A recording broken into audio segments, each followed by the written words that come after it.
तरह जो तो रसना में अमृत घोर, जिह्वा में अमृत घोर, तो राधे राधे बोल। जिह्वा में अमृत घोर, तो राधे राधे बोल। रसना में अमृत घोर, तो राधे राधे बोल। रसना में अमृत घोर, तो राधे राधे बोल। आनंद कंद भगवान की जय हो।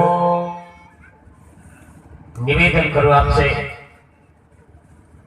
वाराणसी से पधारे हुए भृगुभूषण जी महाराज विगत रात्रि में आप सबों को बता रहे थे, महाभारत जब खत्म हुआ तब भागवत महापुराण की कथा शुरू हुई है। निवेदन करो, महाभारत की लड़ाई जब खत्म हो गई, राजा युधिष्ठिर को राजगद्दी मिल गई। राजा युधिष्ठिर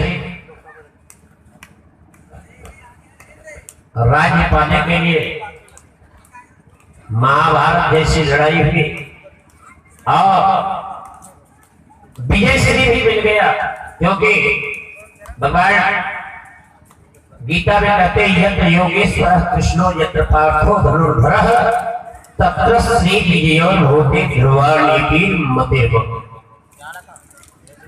इधर भगवान कन्हैया जिसके ड्राइवर बन जाए, सारथी बन जाए, गांडीवधारी पार्थ जैसा वीर अपने गांडीव की टंकार को सुना दे। निवेदन करो, देवताओं को भी सहयोग करने के लिए यहां से राजा लोग जाते थे और अर्जुन भी देवासुर संग्राम में भाग लिए हैं। कई एक बार ऐसे गांडीवधारी अर्जुन के द्वारा जब महाभारत की लड़ाई जीती गई, राजा युधिष्ठिर के बाद राजगद्दी पर बैठे। अच्छा, जिसके लिए हम लड़ाई कर रहे हैं वह चीज मिल जाने के बाद खुशी होना चाहिए, लेकिन राजा युधिष्ठिर के आंखों से आंसू की धारा बह रही है। कारण क्या है? मैं राज्य किस पर करूं? विधवाओं पर। बच्चियां चिल्ला रही है, बच्चे रो रहे हैं। युधिष्ठिर जी महाराज को रोते हुए देखा, भगवान कन्हैया समझाया, लेकिन भगवान कन्हैया के समझाने के बाद भी युधिष्ठिर जी महाराज को मन में शांति नहीं। जैसा अर्जुन को भगवान ने गीता 18 अध्याय सुनाया था, ठीक इसी तरह महाराज युधिष्ठिर जी को भी भगवान कन्हैया ने समझाया, लेकिन फिर भी युधिष्ठिर जी के मन में शांति नहीं। एक दिन भगवान अपनी लीला का विस्तार करते हैं और जब सब भाई सो रहे हैं तो कुछ समय भगवान की आंखों से आंसू की धारा बह रही। भगवान के आंखों के आंसू की धारा को जैसे ही अर्जुन ने देखा, जाकर उन्होंने भगवान कन्हैया से पूछा, प्रभु जब जब हम लोगों के ऊपर विपत्ति आया है आपने हमको साथ दिया है, लेकिन आज क्या कारण है जो आपकी आंखों में आंसू आया? भगवान ने कहा, सुनो अर्जुन,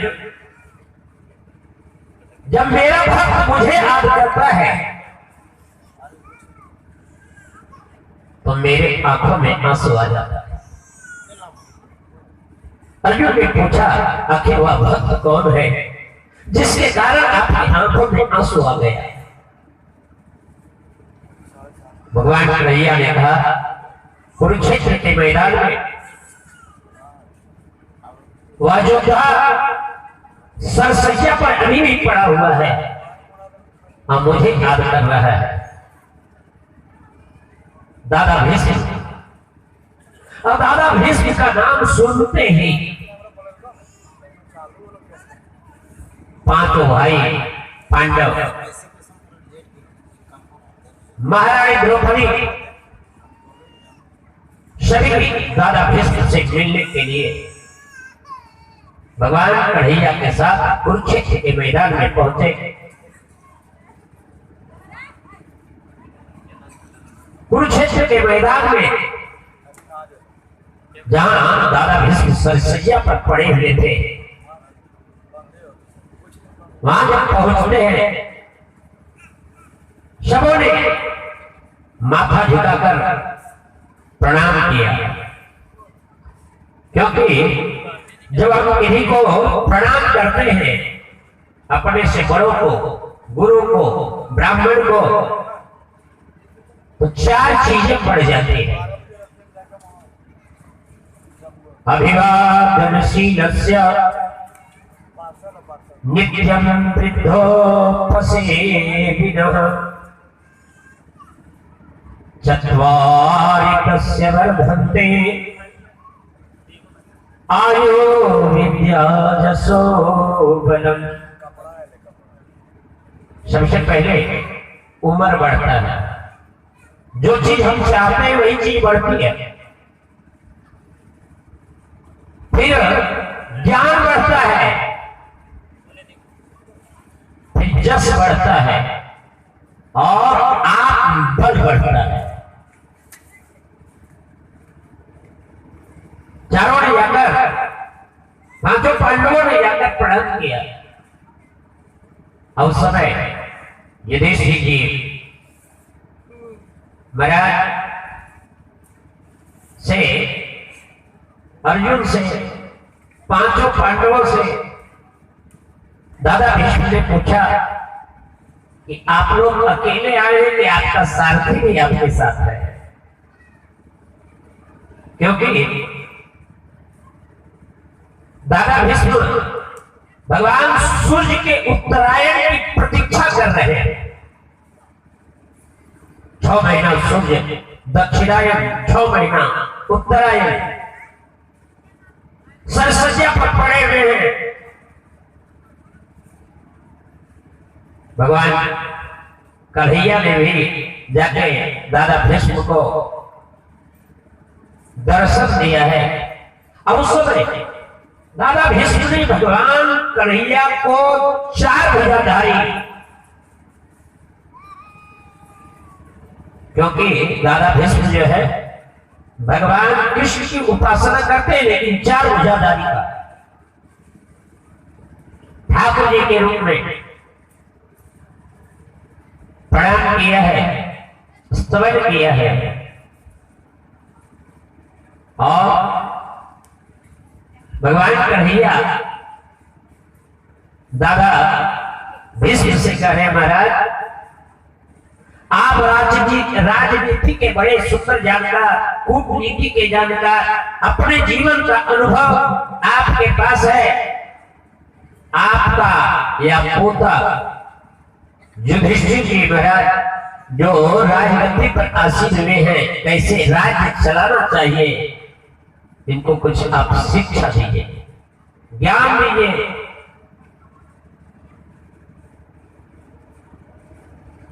देखिए युधिष्ठिर जी महाराज ज्ञान लेने के लिए दादा भीष्म के पास पहुंचे और भगवान कन्हैया ही मानो प्रेरणा दे रहे हैं दादा भीष्म को अंदर उनके हृदय में प्रवेश करके। क्योंकि हम लोग सोचते हैं जो काम हम करने जा रहे हैं हम कर, हम और आप कुछ काम नहीं करते। अरे तेरी इच्छा के बिना हे प्रभु मंगल मोल, अब पत्ता भी हिलता नहीं, खिले न कोई फूल। उस परमात्मा की इच्छा के बगैर कोई काम नहीं हो सकता है। एक पत्ता भी हिल नहीं सकता है, फूल भी जो खिलता है वह प्रकृति माने भगवान के द्वारा ही। आप देखिए कमल के फूलों को, वह जब सरोवर में रहता है संध्या के समय अपनी पंखुड़ियों को समेट लेता है, और जैसे ही प्रातः काल सूर्योदय होता है अपनी पंखुड़ियों को फैला लेता है। उड़हुल के फूल को ही देख लीजिए। निवेदन करो आपसे, दादा भीष्म के अंतःकरण में प्रवेश करके भगवान ने उपदेश किया युधिष्ठिर जी महाराज को। और युधिष्ठिर जी महाराज को दादा भीष्म ने कहा, बेटा सुनो, इस धराधाम में यदि गायों पर अत्याचार हो गए तो राजा को कभी चुप नहीं बैठना चाहिए। ब्राह्मणों पर अत्याचार हो गए, राजा को कभी चुप नहीं बैठना चाहिए। कभी अबला औरत पर अत्याचार हो गए तब भी राजा को चुप बैठना नहीं चाहिए। और इस समय यह उपदेश दादा भीष्म अपने पोता युधिष्ठिर को कर रहे हैं। उसी समय महारानी द्रौपदी को हंसी आ गई। महारानी द्रौपदी खिलखिला के जोर से हंस पड़ी। अच्छा, किसी को कोई शिक्षा मिल रही है और बीच में कोई हंसने लगे, मूर्ख का लक्षण होता है। निवेदन करो आपसे, एक बार राजा भोज भी अंदर महल में पहुंचे थे और अंदर महल में उनकी पत्नी सखियों के साथ वार्तालाप कर रही थी। राजा भोज जाके खड़े हो गए। राजा भोज की पत्नी ने अपने ही राजा को मूर्ख कर दिया। राजा भोज समझ नहीं पाए कि हमारी पत्नी ने हमें मूर्ख करके संबोधित क्यों किया है।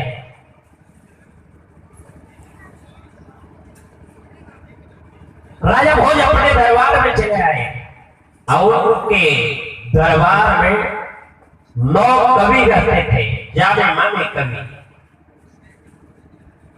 सभी कवि आने लगे उनके दरबार में और राजा भोज सब कवियों को कह रहे हैं कि आइए मूर्ख बैठिए। अच्छा, राजा भोज को कौन प्रत्युत्तर दे, उनसे कौन विवाद करे, सब अपना अपना आसन पर जाकर बैठे रहे। अंतिम में कालिदास आए और कालिदास से भी राजा भोज ने वही कहा, आइए मूर्ख बैठिए। कालिदास वही खिठक गए, वही रुक गए और उन्होंने कहा, गतम न सोचा न कृतम न मन्ये। बीते हुए बात को मैं सोचता नहीं, जो बीते हुए बात को सोचता है वह मूर्ख है। यह काम मैंने किया है ऐसा सोचने वाला भी मूर्ख होता है। खाकर न गच्छामि हसन न जल्पे, खाते हुए चलना नहीं चाहिए।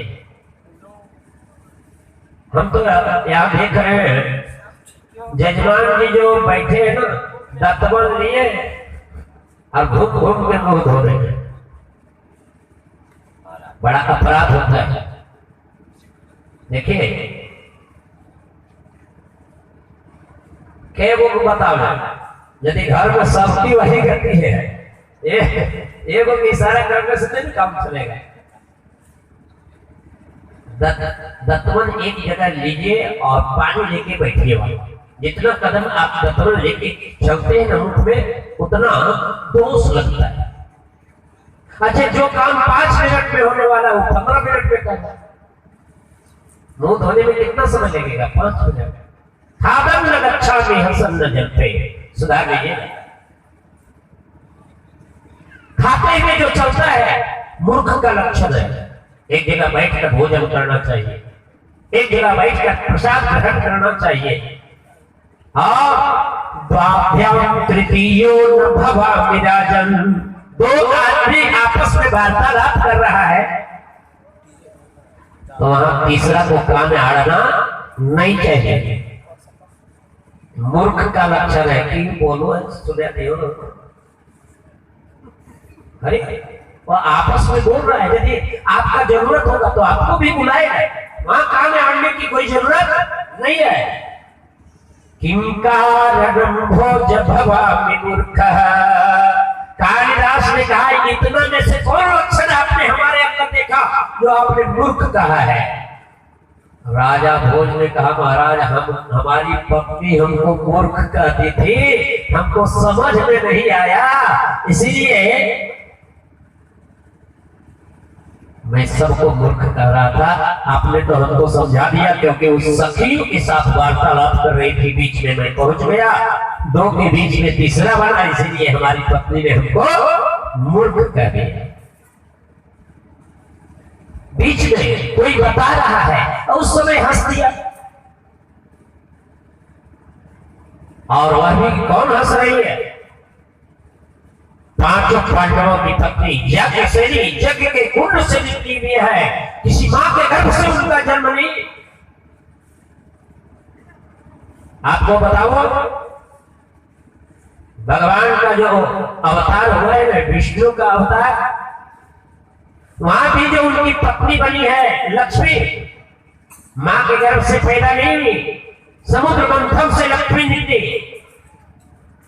जब वही राम बने, उनकी जो आह्लादनी शक्ति बनी सीता, वह भी मां के गर्भ से नहीं, धरती मैया से पैदा हुई।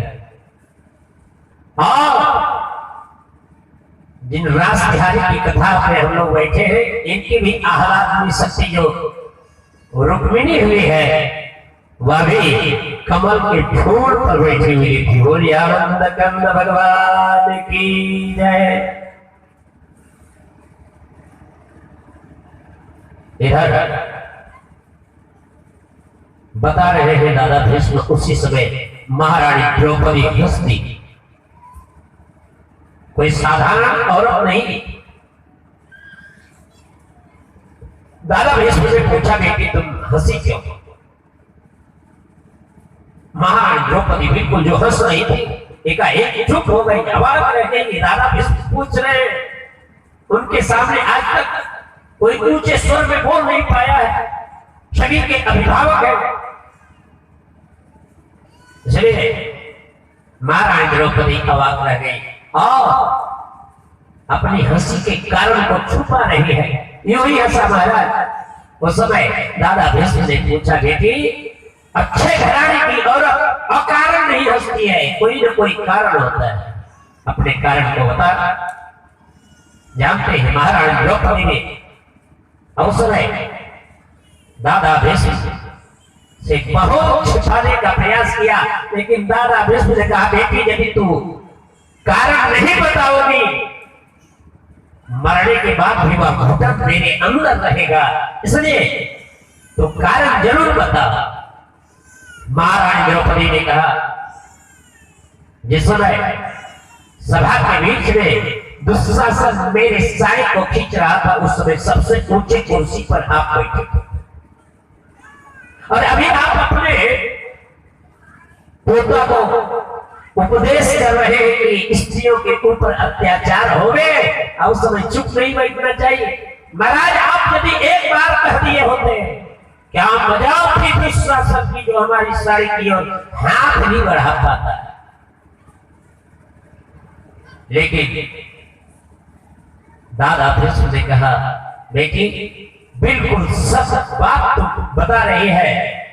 नहीं जो खाए मन, मन जैसी इंद्रियां हो, इंद्रियों से कर्म कर्म भोग भोगवाते हैं। मनुष्य जैसा अन्न खाता है, उसी प्रकार उसकी इंद्रिय होती है। और उसी प्रकार का वह कर्म करने लगता है। जब इंद्रियां खराब होगी तो कर्म, खराब कर्मों में हमारी प्रवृत्ति बन जाएगी। खराब कर्मों से कभी निवृत्ति नहीं हो पाएगी। इसलिए मैंने दुर्योधन का कुत्सित अनाज खाया था, इसके कारण मेरी मति भ्रमित हो गई और मैंने जीवन में सबसे बड़ा पाप वही किया है। बेटी एक बात सुनो, दुर्योधन के अनाज खाने से मेरे शरीर में जो रक्त बना था, आज वह रक्त अर्जुन के बाणों से हमारा शरीर से निकल चुका है, हमारा मन परिष्कृत हो चुका है, शुद्ध हो चुका है। इसलिए मैं आज राजा युधिष्ठिर को उपदेश दे रहा हूं। निवेदन करो। वहां से लौटने के बाद कन्हैया शवों से विदा ले रहे हैं। कहां के लिए? बहुत दिन हस्तिनापुर में रुके हैं। अरे भाई, हम आप भी इस जग में यदि आए हैं तो 9वां दिन बीतेगा, 20 तारीख बीतेगा। वैसे बैजनाथ जी को कहेंगे अब राम राम चल रहे हैं, अपना घर भी तो देखना है। और पूरी महाभारत के समय 18 दिनों की लड़ाई, भगवान कन्हैया यहाँ रुके हैं, सारी लीला किए हैं। इसके बाद विदाई ले रहे हैं। रथ सुंदर सजा है और उस रथ पर अर्जुन आसीन है पहुंचाने के लिए। लेकिन उसी समय महारानी उत्तरा जो गर्भावस्था में है, पाहि पाहि महायोगी पाहि माम परमेश्वर, बचा लीजिए मुझे, बचा लीजिए। निवेदन करो आपसे, ब्रह्मास्त्र जो अश्वत्थामा चलाया है उत्तरा की ओर तेजी से आ रहा है और उत्तरा सोच रही है कि यदि यह ब्रह्मास्त्र हमको मार देगा उसकी चिंता नहीं है, लेकिन यह ब्रह्मास्त्र मेरे गर्भस्थ शिशु को न मार दे। इसलिए महाराज भगवान ने तो उस बच्चे की सुदर्शन चक्र से रक्षा किया। फिर भगवान द्वारिका अर्जुन के साथ पहुंचे। महारानी देवकी, रोहिणी आदि रानियां जो है, माताएं जो है, बहुत दिन से भगवान कन्हैया से बिछड़े हुए हैं, गोपाल भी बिछड़े हुए हैं। सबने सुंदर तैयारी किया है, आज कन्हैया आ रहे हैं, पूरा द्वारिका सजा हुआ है। लेकिन इस धराधाम पर 11,000 साल भगवान ने लीला किया और लीला करने के बाद गोलोक पधार रहे हैं। सारे यदुवंशी आपस में लड़ रहे हैं। अर्जुन बहुत दिनों के बाद लौटे हैं। अब भगवान जब इस धराधाम को छोड़कर चले गए तो अर्जुन मन गिराए हुए किसी तरह हस्तिनापुर आए हैं। हस्तिनापुर जब आए हैं तो युधिष्ठिर जी महाराज अर्जुन से पूछ रहे हैं, बता तुम्हारा चेहरा इतना उतरा क्यों है? चेहरा उतरने का 3 कारण हो सकता है। पहला कारण, अगम्या स्त्री के साथ तुम्हारा समागम तो नहीं हो गया, किसी ने तुम्हारा अपमान तो नहीं किया, अथवा कोई प्रिय वस्तु तुमको छोड़कर तो कहीं नहीं चला। ये 3 कारण है तुम्हारे चेहरे उतरने का। और उसी समय अर्जुन ने कहा, महाराज जिन्होंने जीवन में जब जब हमारे ऊपर दुख आया है उस सारे दुखों से निवृत्ति कराया, ऐसे भगवान कन्हैया इस धराधाम को छोड़कर चले गए। यहाँ पे वही एक तरह के गर्भ से जो बच्चा पैदा लिया वह परीक्षित के नाम से जाना गया और उसी परीक्षित को पांडव लोग राजगद्दी सौंपा। भगवान जब इस धराधाम को छोड़कर गए तो हम लोग भी यहां रहने वाले नहीं हैं, स्वर्गारोहण के लिए चले हैं। और राजा परीक्षित का शासनकाल इतना सुंदर है। राजा परीक्षित के शासनकाल में किसी के घर में दरवाजा बंद नहीं होता है, कोई रोगी नहीं होता है, कोई भिक्षुक नहीं है, मांगने वाला नहीं है, आपस में कोई लड़का नहीं है। क्यों? क्योंकि वह राजा जब सारी जनता सो जाती थी तो स्वयं पहरेदारी करता था। वह राजा रात में भी दिन में भी चौकीदारी करता था। आज के राजा जीत जाए तो फिर दर्शन दुर्लभ हो जाता है, लेकिन बाहर राजा परीक्षित उसके शासनकाल में किसी तरह का कोई भय नहीं, सभी लोग बड़े ही शांत चित्त रहते थे। राजा परीक्षित अपने शासन का विस्तार बड़ा सुंदर चला रहा था, लेकिन एक दिन वह घूमने के लिए निकला। देख क्या रहा है, एक कसाई एक गाय को पीट रहा है। बैल को देखना मारा कि 3 पैर तोड़ दिया है। बैल धर्म का स्वरूप है और 4 जो पैर है सत्य, तप, दया और दान, ये धर्म के 4 पैर हैं।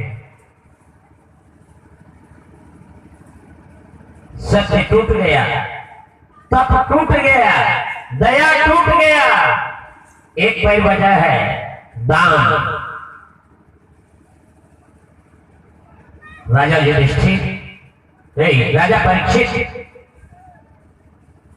जब उस कसाई के पास पहुंचते हैं, अपने घोड़े के लगाम को तेज करके वहां पहुंचे, लेकिन वह जो गाय पृथ्वी ही मानो गो धारण करके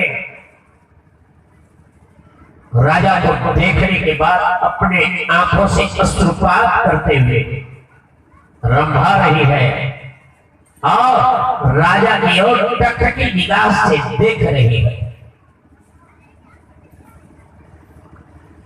राजा जब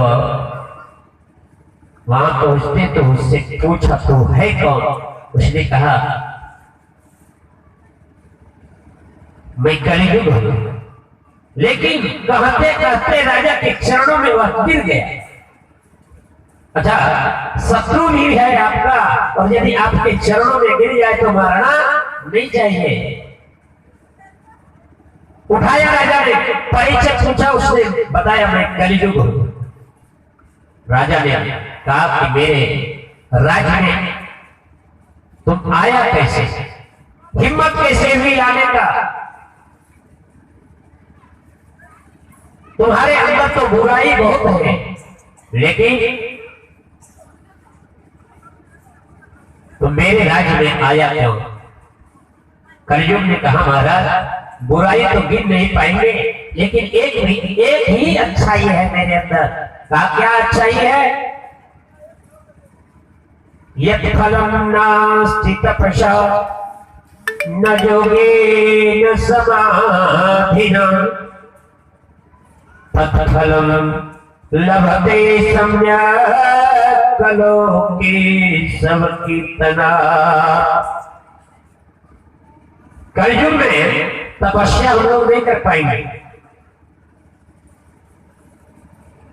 तीर्थ करने का जितना पुण्य मिलता है, तपस्या करने का जितना पुण्य मिलता है, उतना ही पुण्य इस कलयुग में भगवान के पावन नामों का कीर्तन करने से मिल जाता है। कहीं मेरे अंदर एगो सद्गुण,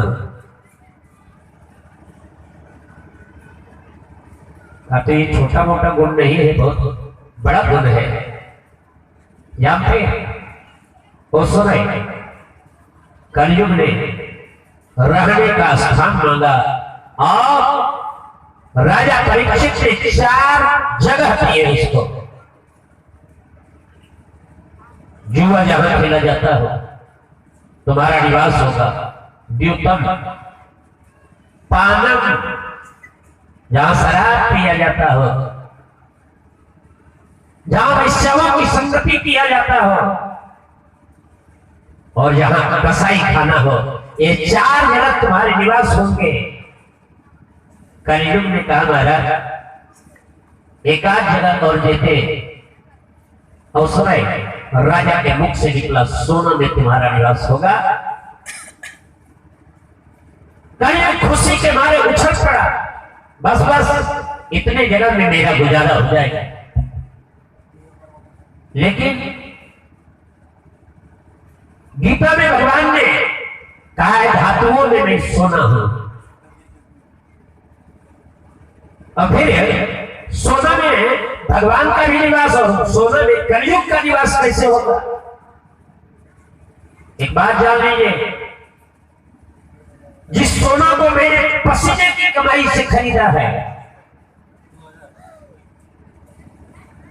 वह सोना में भगवान का निवास होता है। और जिस सोना को मैंने ठग के लाया है, चुरा के लाया है, इसी से छीन कर लाया है, उस सोने में कलयुग का निवास होता है। बोलिए आनंद कंद भगवान की। दूसरे की कमाई पर यदि मेरा नजर हो तो कलयुग उसमें विराजमान जरूर होगा। अपने पसीने की कमाई पर भगवान का ही निवास होता है। और जिस धन में भगवान का निवास होगा, इसी तरह भागवत महापुराण के यज्ञ होंगे। वो आनंद कंद भगवान की। निवेदन करूं आपसे, जैसे ही सोना में निवास दिया राजा परीक्षित, पहले के राजा महाराजा शिकार खेलने के बड़े शौकीन होते थे। और राजा परीक्षित भी अपने माथे पर सोने का मुकुट धारण करके, वह सोना का मुकुट जो भैया भीम ने राजसूय यज्ञ के समय में अनेकों राजाओं को पराजित करके प्राप्त किया था, वही सोने के मुकुट को पहनकर शिकार खेलने के लिए जब जंगल में निकले।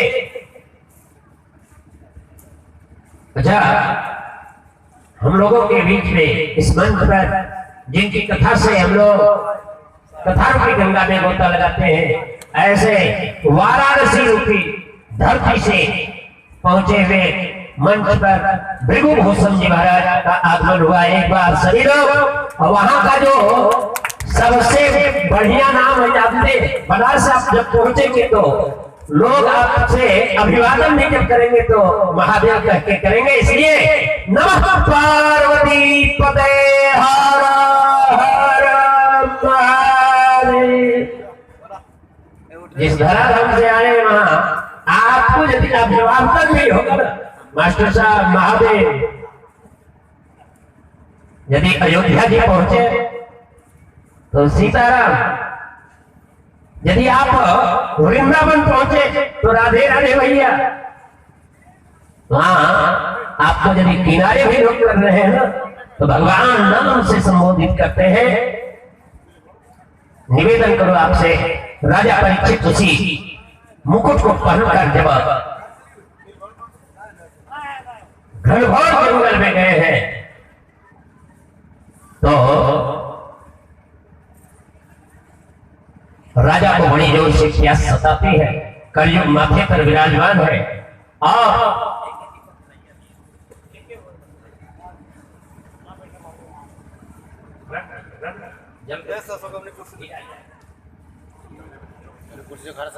निवेदन करो आपसे,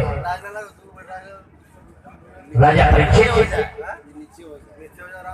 को प्यास लगती है।